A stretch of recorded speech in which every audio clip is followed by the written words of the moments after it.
Good afternoon. As you all know, the President will be speaking this afternoon in Louisville, and we've got an event coming up, so I'll try to keep this relatively short to focus on, let the President focus on his message for the day. In regard to the news of the day, this morning, after receiving his daily intelligence briefing, the President met with Bill Gates, the co-chair and trustee of the Bill and Melinda Gates Foundation. The President and Mr. Gates talked about their shared commitment to finding and stopping disease outbreaks around the world. The President particularly commended Mr. Gates for the Gates Foundation work in global health and health security.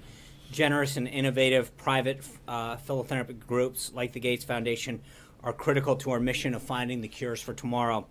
Also this morning, the confirmation hearings in the Judiciary Committee began for the President's nominee for the Supreme Court, Judge Neil Gorsuch. As the judge will continue to show throughout his process, he's eminently qualified for this position with impeccable academic credentials, a brilliant legal mind, and a proven commitment to the Constitution. On Tuesday and Wednesday, Judge Gorsuch will be questioned by each member of the panel, and on Thursday we anticipate things to conclude with a panel of witnesses. The President was glad to see so many people convey their support in the last few days for Judge Gorsuch. Just this past weekend, Senator Grassley, former New York Mayor Bloomberg, editorial boards from across the country, and several of his former colleagues and classmates either penned op-eds and editorials or provided comments in one way or another stating his impeccable qualifications for the bench. They add to the long list of jurists, politicians, and elected officials from both sides of the aisle who have already given the judge their support. The President looks forward to watching Judge Gorsuch continue to show the Senate what an extraordinary addition he will be to the bench, and he's confident that he will be confirmed. Later in the morning, the President had a meeting with Speaker Ryan, Secretary of Health and Human Services, Dr. Tom Price, and Dr. Zeke Emanuel. Dr. Emanuel has been intimately involved in crafting healthcare policy since his work on Obamacare. Obviously, he and the President have some differing views on the best way to make healthcare affordable and accessible, but the President also strongly believes that the health and well-being of the American people shouldn't always be a partisan issue, and he will continue to reach across party lines and listen to voices on this issue. Last week, he heard from individuals and families who have suffered from the disastrous results of Obamacare. He's previously spoken to healthcare policy groups, Republican congressional leadership, and health insurance companies. This week, he and his staff will have discussions on women in healthcare while continuing an open dialogue with members of Congress. And he will be hosting even more meetings and listening sessions in the coming weeks as he works with Congress to bring common sense reforms to our healthcare system. The President has shown that he's willing to hear from all stakeholders in the healthcare field, and he will continue to listen as the process on the American Health Care Act moves along and we pursue the additional legislative and administrative actions necessary. This afternoon, the President had lunch with the Vice President, and as we speak, he's meeting with Secretary of State Tillerson. The Secretary just returned from an important trip to Asia. He made it clear that America is committed to our allies, Japan and the Republic of Korea, and that we expect China to increase its role in persuading North Korea to move away from nuclear weapon and ballistic missile development and towards steps to create a better future for the North Korean people. This trip set the stage for future leader level engagement between the U.S. and China. During this meeting, he will debrief the President on his trip. Later this afternoon, the President will welcome the Prime Minister al-Abadi of Iraq. The Iraqi people have been a brave and steadfast partner in our shared fight against ISIS, al-Qaeda, and radicalism. The President will speak with the Prime Minister about how that partnership will help defeat ISIS and move into a new era in which Iraq is a force for stability and peace in a prosperous Middle East. After his bilateral meeting with the Prime Minister, the President will depart the White House for Louisville, Kentucky, for a Make America Great Again rally before returning to the White House later this evening. A few notes at the end before I take some questions. Yesterday, Treasury Secretary Mnuchin returned from a very successful trip to Europe, where he stopped in the UK for a bilateral with the Chancellor of the Exchequer, and later met with 18 of his counterparts during the G20 ministerial in Baden-Baden. This trip gave the Secretary an opportunity to outline the administration's priorities on a number of issues, including macroeconomic policy, financial regulation, international tax, and illicit finance. During the meetings, the Secretary and his counterparts presented a platform that will strengthen our collective work on steps to promote growth and financial stability. In terms of the schedule for the rest of the week, tomorrow the President will sign S-442, the National Aeronautics and Space Administration Transition Authorization Act of 2017 in the morning and make remarks at the National Republican Congressional Committee March dinner in the evening. On Wednesday, as I mentioned last week, the President will meet with the Congressional Black Caucus. On Thursday, the President will hold an event with truck drivers and representatives from the trucking companies and industry on healthcare and its negative impacts on their industry and livelihood, which just happens to be the largest employer in 29 states. And on Friday, the President will hold a Greek Independence Day celebration. We'll have further updates on all of those events later. And finally, I want to address the House Intelligence Committee hearing that is currently happening, in which the FBI Director and the NSA Director are currently testifying, and comment to the extent that I can at this time. This hearing, as Chairman Nunes noted, is the first of several that the House Intelligence Committee is engaged in, and the President is happy that they're pursuing the facts in this. As has been previously reported, Director Comey confirmed that the FBI is investigating Russia's role in interfering with the election, and let me just comment briefly on that. Following this testimony, it's clear that nothing has changed. Senior Obama intelligence officials have gone on record to confirm that there is no evidence of a Trump-Russia collusion. The Obama CIA director said so, Obama's director of national intelligence said so, and we take them at their word. However, there was some new information that came from the hearing that we believe is newsworthy about the intelligence gathering process, and the unmasking of Americans identified in intelligence reports, and the illegal leak of such unmasked individuals, which is a federal crime. Director Comey told the House Intelligence Committee that certain political appointees in the Obama administration had access to the names of unmasked U.S. citizens, such as senior White House officials, senior Department of Justice officials, and senior intelligence officials. Before President Obama left office, Michael Flynn was unmasked, and then illegally his identity was leaked out to media outlets, despite the fact that, as NSA Director Rogers said, that unmasking and revealing individuals endangers, quote, national security. Not only was General Flynn's identity made available, Director Comey refused to answer the question on whether or not he had actually briefed President Obama on his phone calls and activities. Director Comey called these types of disclosures of classified information a threat to national security and said he will investigate and pursue these matters to the full extent of law. He also said that the leaking of classified information had become, quote, unusually active in the time frame in question. It's also important to note that both Directors Comey and Rogers told the committee that they have no evidence that votes were changed in the swing states the president had won. I think that pretty much, until we get the ending of this hearing, I don't know that I want to comment too much further. And with that, I'm glad to take a few questions. Jonathan. Sean, does the president still have complete confidence in FBI Director Comey? There's no reason to believe he doesn't at this time. John. He said, he said that there is no information to support the allegations that the president made against President Obama at this time. So is the president prepared to withdraw that accusation and apologize to the president? No, we started a hearing. It's still ongoing. And then, as Chairman Nunes mentioned, this is one in a series of hearings that will be happening. I think there's, as I noted last week, there's also a lot of interesting news coming out of that in terms of the activities that have gone on to reveal the information on American citizens that have been part of this, particularly General Flynn. There's a lot of things that aren't being covered in this hearing that I think are interesting. That since it's ongoing, I'll leave that for now. But I think there's a lot of areas that still need to be covered. There's a lot of information that still needs to be discussed. The director also said he's investigating the links and the possibility of coordination between the Trump campaign and the Russians. Given that the president just this morning said that the Democrats made up the Russia story, why would the FBI director be investigating a story if it's simply... I don't think that's what he said, but again, look at what... No, he did. He said that he's investigating the nature of any links between individuals associated with the Trump campaign and the Russian government, and whether or not there was any coordination. Correct. But again, investigating it and having proof of it are two different things. You look at the acting Obama CIA director said that there's smoke but there's no fire, Senator Tom Cotton.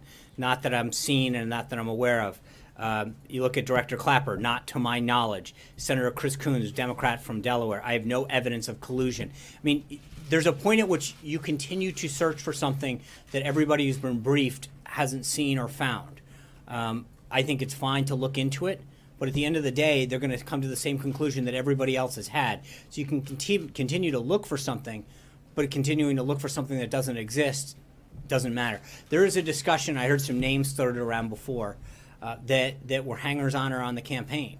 And I think at some point, people that, got thrown around at the beginning of this hearing, some of those names, the greatest amount of interaction that they've had is had cease and desist letters sent to them.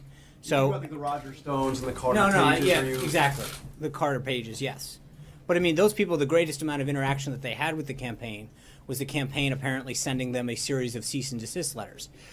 So again, I think that when you read a lot of this activity about associates, there is a fine line between people who want to be part of something that they never had an official role in, and people who actually played a role in either the campaign or the transition. Julie. I just have two quick questions on the hearing today. Does the president, now that we know that there is an ongoing investigation by the FBI, does the president stand by his comments that he's not aware of any contacts that his campaign associates had with Russia during the election? Yes. Okay, and then the second one is, has anyone from the White House? Well, can I just amend the first? Sure. Obviously, just to be clear, I know that I'm trying to think through this for a second because obviously General Flynn. Right. But again, During the campaign, right, and before the election. and I'm not aware of any at this time. But even General Flynn was a volunteer of the campaign. And then obviously there's been this discussion of Paul Manafort, who played a very limited role for a very limited amount of time. But beyond, But are you hey, Jonathan, hold on. Can you stop interrupting other people's questions? Okay, Jonathan, somebody's asking a question. It's not your press briefing. Julie's asking a question. Please calm down. Just to Julie. clarify that, are you saying then that the president is aware of contacts that Manafort? No, had? nothing that hasn't been previously discussed. I just don't want to make it look like we're not aware of the stuff that's Understood. been. And then the second thing, has anyone from the White House up to the president been interviewed by the FBI as part of this investigation? Not that I'm aware of. Mara. You said that, you made a point of saying that Comey refused to say whether he had briefed Obama about the investigation, and also the president on his official account tweeted the same thing today. Comey made a point today of saying, please do not draw any conclusions from my ability to confirm or deny anything, but you are drawing a conclusion Well, from that. So I what think is the we're conclusion you're pointing it drawing? out. I mean, we're making a point that that it is not known, and I think there's further. I mean, to everyone who was looking for a conclusion today, I think there's a lot more that needs to be discussed and looked at before we can jump to a conclusion about. Hold on, but I think the point is that in the same token, you've got individuals that want an answer. And at the same time, there's clearly a lot of information that still hasn't come out or been discussed. So you're looking forward to this investigation? I think that there is a lot more to come, is the answer that I. The reason that I'm asking this question is you said that they are going to come to the same conclusion of everybody else. My point is that. So you already know what the conclusion No. is. What I'm getting at is that there is this media narrative that continues to talk about collusion that exists, and yet every person that's been briefed, Nunes, Tom Cotton, Chris Coons, Democrat of Delaware, Clapper, the Obama appointee, have all said that nothing that they've seen makes them believe that there was any collusion. And I think there's a difference between talking about an investigation into the 2016 election, which we all know, and any evidence of collusion. There is no evidence, according to the people that have been briefed, of any collusion or activity that leads them to believe that exists. I think that is an important point that gets overlooked over and over and over again. You said it's fine to look into it, but they are going to come to the same conclusion of everybody else, that this collusion doesn't exist. So you already know. No, I don't. When What I'm investigation's finished, no, that's- no, that's not what I'm saying. What I'm saying is that every single person, because what the director said today is that there's an ongoing investigation. My point is to say that everybody who's been briefed on that investigation, there's an assumption that because of an investigation, it must mean that it's about something. My point to you is that there's an assumption on behalf of most people in the media about what that investigation must mean. And my point to you is that despite the narrative that gets played over and over again with respect to what the investigation might mean in terms of collusion, every person, Republican and Democrat, that's been briefed on it has come to the same conclusion that there is no collusion and that that's over. So while we can talk about an investigation big picture holistically, the idea that so many people are trying to jump to a conclusion seems very, very misguided. Zeke. Thanks, Sean. Two quick ones. First, this off the Tillerson briefing with the president.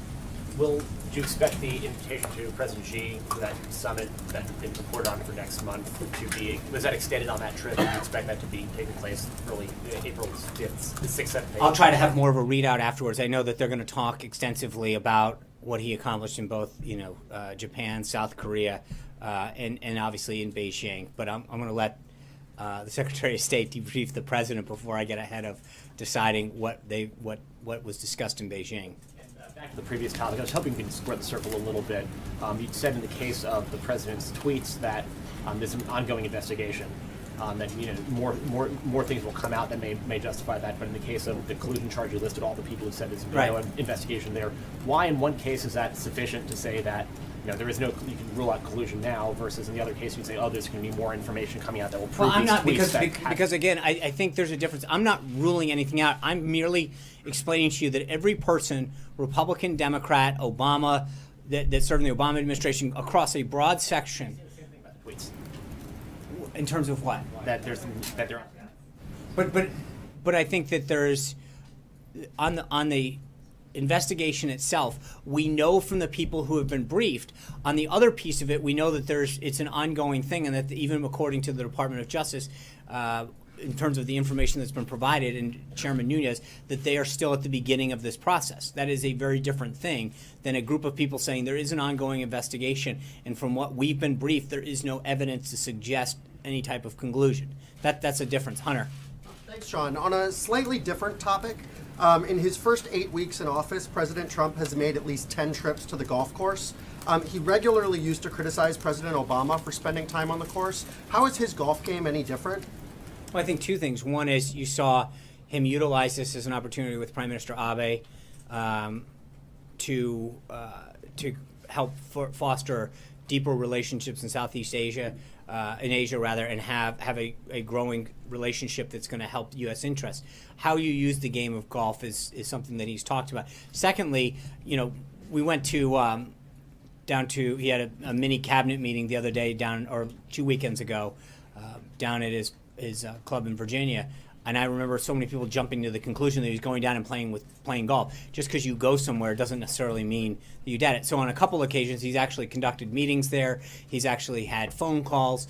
So just because he heads there doesn't mean that that's what's happening. So I know he did meet with Prime Minister Abe on the course, but we're not getting a lot of details on other high-level meetings that are taking place. If he is having these productive meetings on the course, why isn't the president and his aides being a little more forthcoming about what he's doing? It's the same reason that he can have dinner or lunch with somebody, and not because I think the president's entitled to a bit of privacy at some point, where we bring that, which is what we've always agreed to. We bring the protective pool to be there, but the president's also entitled to a bit of privacy as well. Trey. Does the president believe the FBI will do a fair job of investigating any sort of links to Russia during the election? And then I have one more for you. I think there's a variety of institutions looking at it, both the House and the Senate Intelligence Committee, the FBI. But yeah, I mean, I think that when you get to the bottom of it, we'll have a much better picture of what's happening, and I think it'll continue to vindicate him on that. Go ahead. In the follow-up, the president tweeted this morning a question about a potential DNC connection to Russia during the election. Right. Is he under the impression that the Clinton campaign had inappropriate contact with Russia during the election? Well, I think that and that's an interesting aspect of all of this that's not being covered. Number one, from everything that has been publicly available, on several occasions, the DNC was asked by the FBI to investigate or to allow their servers to be looked at, despite all of the claims of their concerns about leaking.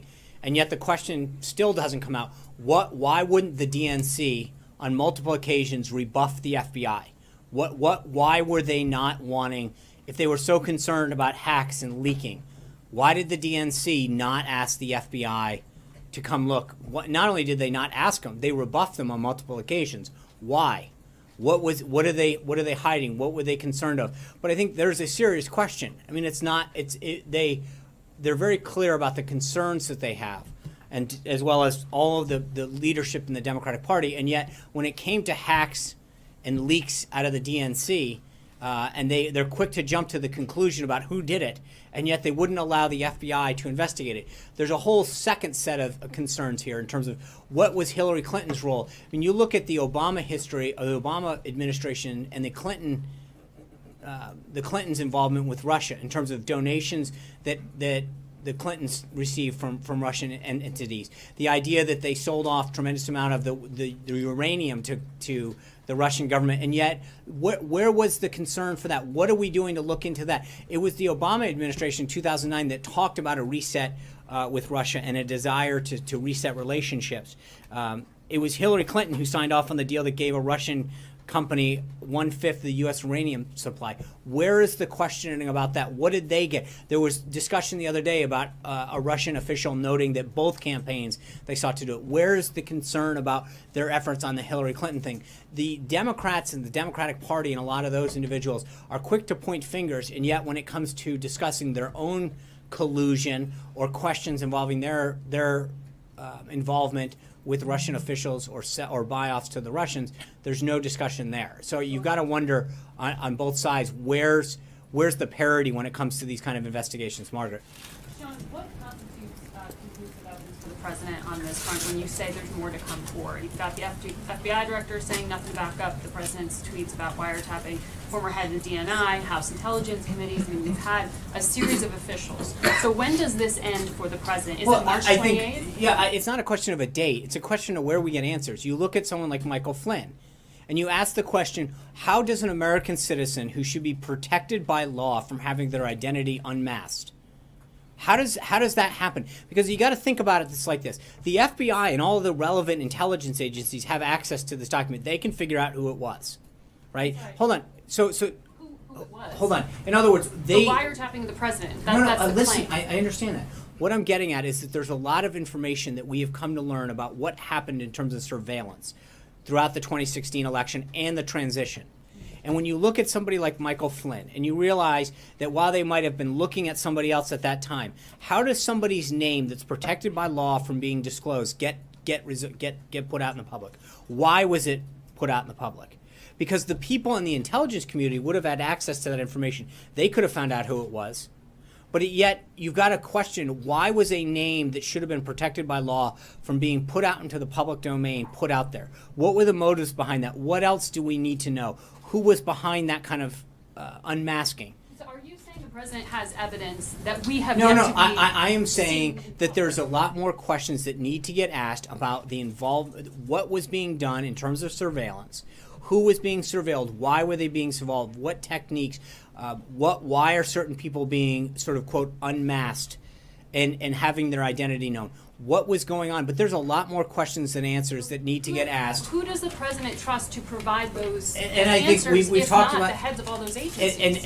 And we've talked about this ad nauseum, that the House and the Senate Intelligence Committees are looking into this. Today is the first of several hearings that Chairman Nunes intends to call. Senator Burr has already talked about it. There's a ways to go, and I get that you guys want to know the end of the book right now, but we're on the first chapter of this process. Steve. So Burr and Nunes, he does trust them. Of course. To provide those We've advances. put out a statement saying so much that we asked them to look into it. So I don't think it should come into any surprise that that's where we have noted multiple times that that's where the president believes the appropriate place in the process and the for all of these documents to go through. Steve. The president said he had a lot of meetings over the weekend on North Korea. Who were those meetings with, and what was his reaction to North Korea's test of this new rocket engine? Well, I think we continue to be concerned with North Korea's activity. That's why not only have we continued to have conversations with officials in Japan and South Korea, but continue to urge China to step in and play a larger role in deterring both the ballistic and other missile threats that North Korea plays. I will try to have a further readout on some of those conversations, but I think there is a growing concern about North Korea. I think that is part of what Secretary Tillerson is going to be discussing with him during their meeting. And did Tillerson get a promise from China to weigh in more on North Korea? I think he sent a very clear signal that our policy of strategic patience is over. The President and the Secretary of State have an expectation that China employ multiple points of pressure on North Korea. We know that we don't agree 100% of the time with China, but as the State Department noted yesterday, both President Xi and Secretary Tillerson agreed that there are opportunities for greater cooperation between China and the United States, and acknowledged that there are and will be in the future differences between the two countries. but I think that Secretary Tillerson's trip continued to, or helped set us down that path, and I think that the follow-on meetings that the leaders intend to have will be helpful in that vein. Given the talk last week about the budget, the priorities for the American tax dollars, the need to cut programs like, or make cuts to programs like Wheels on the Ark, is the president going to consider curbing some of his trips to Mar-a-Lago, which the GAO estimates could cost $3 million for a trip for the president to Palm Beach? Is he planning to cut those back at all, given his feelings about the priorities for the Americans' tax dollars? I think that is a vast reach to suggest. I mean, the presidents always travel, and I think the president, wherever he goes, he carries the apparatus of the White House with us. That is just something that happens. The president will continue to go and travel around the country and have meetings to solve the nation's problems. And again, I think just because I know you took a little bit of a shot there, I think even the Washington Post, which is no friend to conservatives, even they sided with us that these false sort of narratives on Meals on Wheels. It's not a federal program. 3% of their total budget comes from a block grant that's passed through there. It's a state-run program. They had apparently a phenomenal weekend this week. I get that that's a cute program to point at, but it is false and misleading to us to try to make that narrative stick. So I know, to your point that all presidents travel, no president has traveled so often and so early to their own private residence. But So President Bush went to Crawford. I mean, there are places. it's often. I get it. But at the same time, the president's very clearly that he's worked 7 days a week. This is where he goes to see his family. He brings people down there. This is part of being president. John. Thank you, Sean. Turning back to the meeting with Chancellor Merkel on Friday, did the President and the Chancellor discuss the economic crisis in Greece at all? And given the appointment of two officials to the Treasury Department who've been critical of the International Monetary Fund, does the administration see a new or different role for the IMF in resolving the Greek economic crisis? Let me refer you to the Treasury Department on IMF. I think the readout that we provided on the Secretary's, on the Chancellor's visit, speaks for itself. They spoke at length as far as what they discussed and what they meant. So I'm not going to step on that. Francesca. Thank you. Are you aware of any White House officials that are under investigation by the FBI? No. Okay. And you mentioned the hangers-on in the campaign earlier and Carter Page, but there was also a question about Roger Stone. Was he also in that category? Is he someone that the president is still in frequent contact with? Because he's often called an informal advisor to the president and a confidant of him. Mr. Stone is somebody the president has known for a long time. He worked briefly on the campaign, I think, till about August of 2015, from recollection. But they have talked from time to time, but I don't think any time recently. But they had a long relationship going back years where they would provide counsel. And again, I played a role early on in his campaign, but ended that role in August of 2015. And I don't know at all when the last time they even spoke was. Sean, did in the meeting this morning with Gates, did the president's cut in NIH funding come up, and how does he square meeting with Gates and sort of focusing on this whole need to continue medical research, and then at the same time want to cut medical research funding by such a large amount? I mean, I know they talked about cures and health, and I think he applauds a lot of the work that they've done overseas in particular.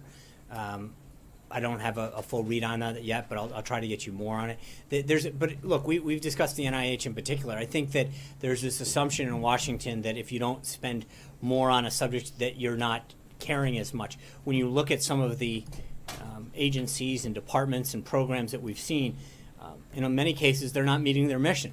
And I think there are cost savings that can be achieved, and so that you can focus the dollars that are being allocated towards a more effective use of the mission at hand. But it's interesting. I mean, only in Washington do you literally judge the success of something by how much money you throw at the problem, not actually whether it's solving the problem or coming up with anything. April. Sean, I want to go to a couple of topics. One, back on wiretapping, Comey said he had no information supporting that President Obama wiretapped President Trump. So with that, you have Rep. Schiff saying things like, there are half-truths coming from this president, no truths, it's dangerous, we're alienating our allies, we need to be able to trust our president. And with that, I'm going to ask you, and I need an answer for this, how do you regain trust, as some view him as the boy who cried wolf? I think if you're citing Adam Schiff's political diatribe at the beginning as some sort of sense of, I mean, he literally went off. You want to talk about, hold on. You want to talk about a series of mistruths and misdirection. I think if you look at that opening statement, it was filled with those. So I don't need to use that as some basis for having to respond to. It was, I was watching a lot of the reporter response on Twitter initially to his sort of diatribe, and I think there were several folks that talked about how he's mischaracterizing and taking things way out of context. So to use that as the basis of some kind of authoritative, saying there is no information. I think And how at do you this regain point, the and trust again, at that I think point? April, I've addressed this multiple times. At this point, we are at the beginning phases of this, and we have ways to go. John. Wait a minute, I asked specific on the budget. Yeah. Okay, on the budget. How, and this is kind of going back This to is number 3 now. Not really, it's number 2, thank you. How is the president contributing to his own goal of reducing spending, the deficit and the debt, in his management of spending here at the White House? Well, there's a lot. I mean, we've used the White House, when it looks at a total percentage of the budget, is minuscule. I think that to ask that question, somewhat ironic after seeing Director Mulvaney sit up here the other day and talk about the savings and the cost-cutting measures that we've seen across the entire budget. He sat up here and got grilled on that. And answered effectively how the president is looking at efficiencies and duplicity in all programs throughout government. So it's not just a question of here at the White House, but he's looking at it holistically throughout all of government. But then you look at some of the activities the president's personally engaged at in terms of the F-35, the next generation of the of Air Force One, personally getting in looking at ways in which we can create a more effective and efficient procurement process. That's one area where I think you're going to see the president personally engage on more and more, is looking at all the stuff that the government buys and how we're doing it, our bidding process in so many ways, especially in the Department of Defense. We know 3 people here are not taking salaries. Right. But what about salaries? I'm talking about, since he's making these massive cuts, Right. is the hurt going to come here as well? Sure. I mean, it's not just a hurt, but you bring it up. There are multiple people here who are not taking salaries. I mean, that is, 3. No, way more than 3, April. How many? I'll get back to you, but there's several of individuals that are not taking a salary here. So when you talk about commitment to helping to come serve this government, serve the president, and actually help institute a vision, there's a lot of people who have sacrificed tremendously in terms of saying, I'll give up. I've done very well for myself. This country's benefited me. This is an opportunity for me to give back. That there are people well through this organization who have done that. John. The president met with Dr. Emanuel, you pointed out a short time ago. He's probably one of the fiercest critics of what the president is trying to do. Of anybody out there, he's made it quite clear that he believes that this will take us back to worse than we were before the Affordable Care Act came in. What did the president hope to gain by meeting with Dr. Emanuel? Well, he's an architect of Obamacare. I think that despite our political and policy differences, he wants to hear ideas not just of him, but a lot of people. And we've brought in people on both sides of the aisle, from both houses, from industry. The idea is to try to make this the best possible.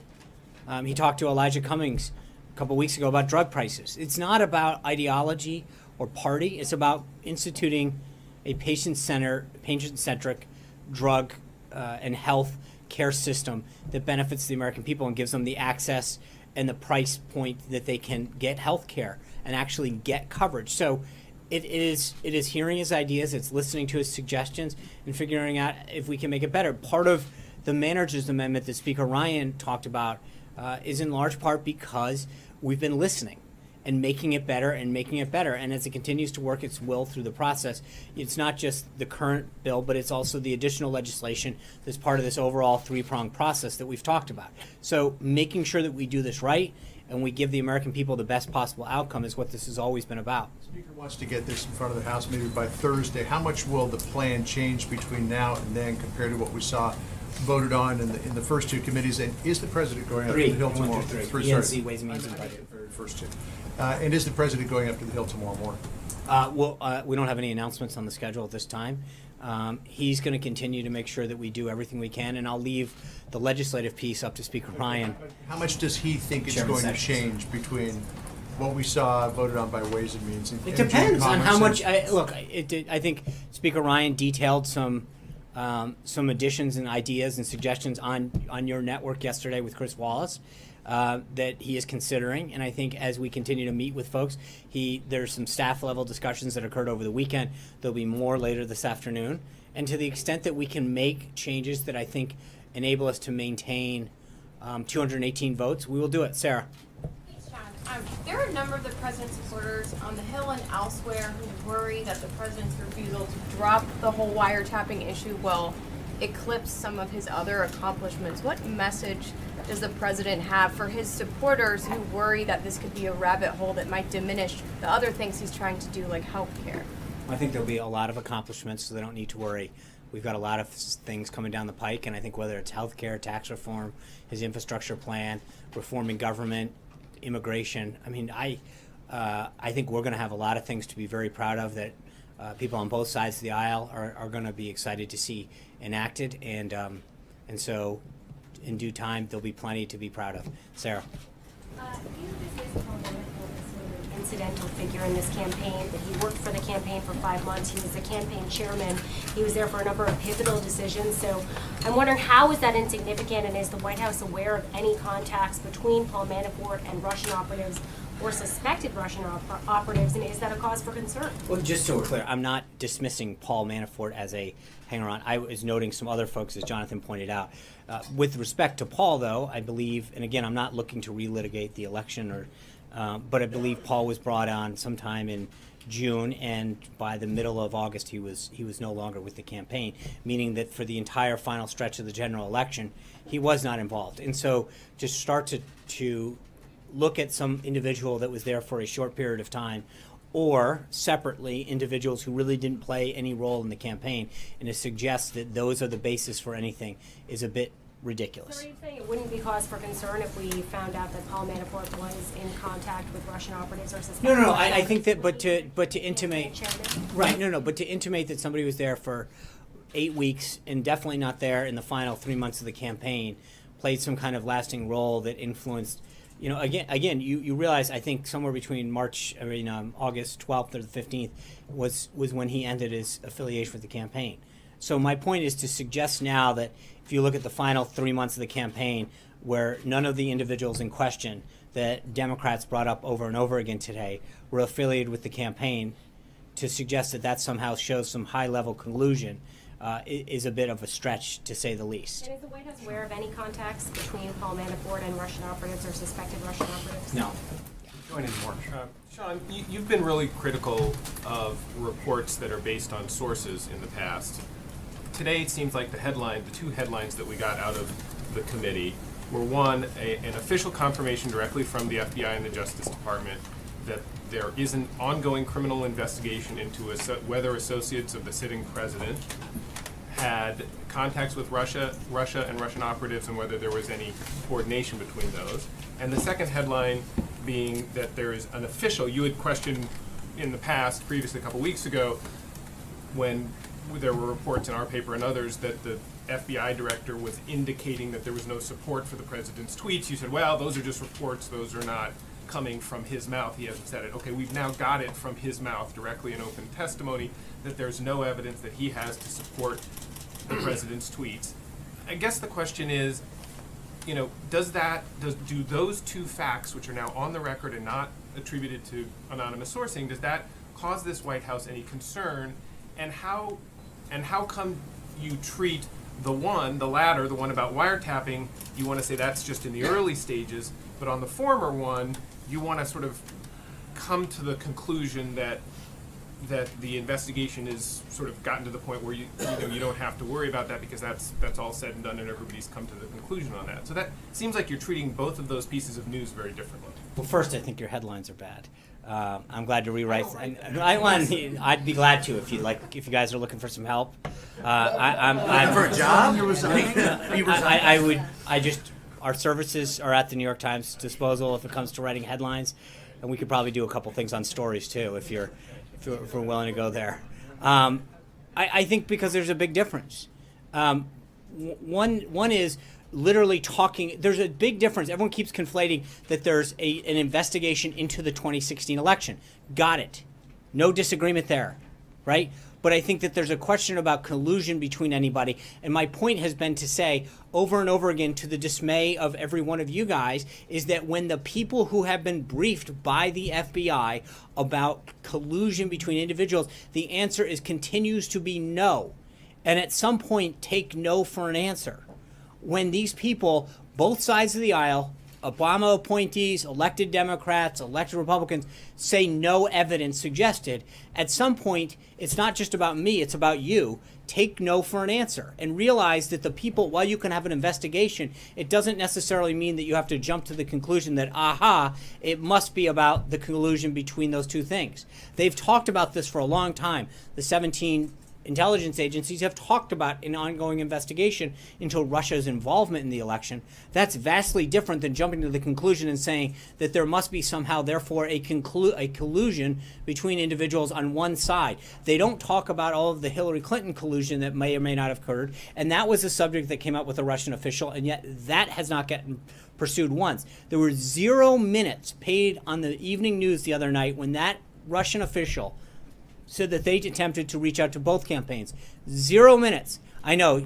See, I'm an equal opportunity whack. Does the president need to take no for an answer in the same way that you're urging? No, because one is a bunch of people who've been briefed who are saying we haven't seen anything, and one is an ongoing. And because when you ask them, they are getting it. The president was very clear, and I think there's continuing to be a very, very literal interpretation of his tweet, which is whether or not there was wiretapping. The president understands that you don't literally wiretap people the same way that you did in the 70s and 80s with wires and things in the top of phone. So, right. Director Comey didn't focus no, on wiretapping. He but again, I think that we are still at the beginning phase of a look as to what kind of surveillance occurred and why. And that there's a question about what leaks occurred, why they're happening. And again, just Director Comey's, because I believe one of the big headlines that should come out of today is that when he talks about the unusually high amount of leaks that are coming out of this and classified information leak, that in itself should be a question. Why is so much information being leaked out now? What are the motives behind it? Who is doing it? And is it threatening our national security? Which I do believe the answer is yes. But there is a lot of other stories. And that's why I think, with all due respect to your 2 headlines coming out, I do believe there's a lot of headlines coming out. It's just that the only headlines that people want to write are the ones that support a narrative against this administration, and not one that actually looks into, how many times do people say that there was no evidence of something happening? How many times, or how much classified information is being leaked? There's a lot of headlines that should be written today about a lot of the stuff that's ongoing. And I know that we have an ongoing hearing, but there's a lot of other things that need to get discussed and aren't happening. Why did the DNC not let the FBI look at their servers? Why has that story not getting in? Because I would assume that if somebody was victim of something, which they've yelled from the rooftops. Hold on. I'm sorry. I'm curious. The implication of that is no. what? The question is, why is none of that being looked at? I don't know but my point is that not to draw an implication, but to merely ask a question. Which all I'm getting at is that suddenly none of the questions regarding any of this seem to get asked or answered or explored, and yet You won. You're here. Brian, you get the same treatment as Jonathan does. That doesn't mean you get to jump in. So the answer that I'm getting at is why are none of those questions being asked? Why is no one taking no for an answer when it comes to all of these individuals saying that they've seen nothing? But there are a series of headlines that I would suggest need to get written, and frankly, stories. I'm glad to do that, as I offered. George. I'd like to try to clarify 2 things. In the future, when you from that podium read from news articles or cite news articles, can we assume that you're vouching for the accuracy of those articles? I think merely reading a story that's in a paper is not vouching for it, it's reading the story. It doesn't put a White House in front. No, I think reading a series of things when asked a question, where is this narrative coming from, and citing a multitude of stories that are in the public domain is not necessarily endorsing everything. I read that's a silly assertion. We're reading stories that you and your colleagues, and not necessarily you at National Journal, have put out, but there's several people in here whose publications have put something out. Simply recitating those things is not an endorsement. The second thing is, when you talked to the British about the GCHQ thing, did you tell them that the White House would not raise that again, or can you talk about that conversation?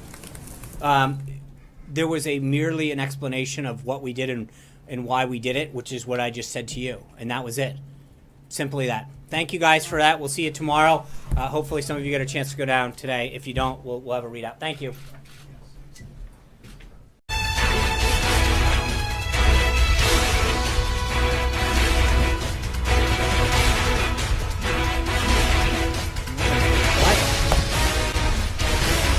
Good afternoon. As well noted, the President will be speaking this afternoon in Louisville, and we've got an event coming up, so I'll try to keep this relatively short to focus on, let the President focus on his message for the day. In regard to the news of the day, this morning, after receiving his daily intelligence briefing, the President met with Bill Gates, the co-chair and trustee of the Bill and Melinda Gates Foundation. The President and Mr. Gates talked about their shared commitment to finding and stopping disease outbreaks around the world. The President particularly commended Mr. Gates for the Gates Foundation work in global health and health security. Generous and innovative private philanthropic groups like the Gates Foundation are critical to our mission of finding the cures for tomorrow. Also this morning, the confirmation hearings in the Judiciary Committee began for the President's nominee for the Supreme Court, Judge Neil Gorsuch. As the judge will continue to show throughout his process, he's eminently qualified for this position with impeccable academic credentials, a brilliant legal mind, and a proven commitment to the Constitution. On Tuesday and Wednesday, Judge Gorsuch will be questioned by each member of the panel, and on Thursday we anticipate things to conclude with a panel of witnesses. The President was glad to see so many people convey their support in the last few days for Judge Gorsuch.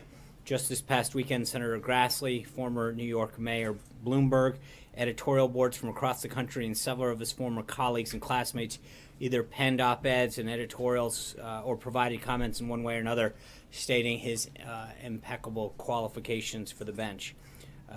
They add to the long list of jurists, politicians, and elected officials from both sides of the aisle who have already given the judge their support.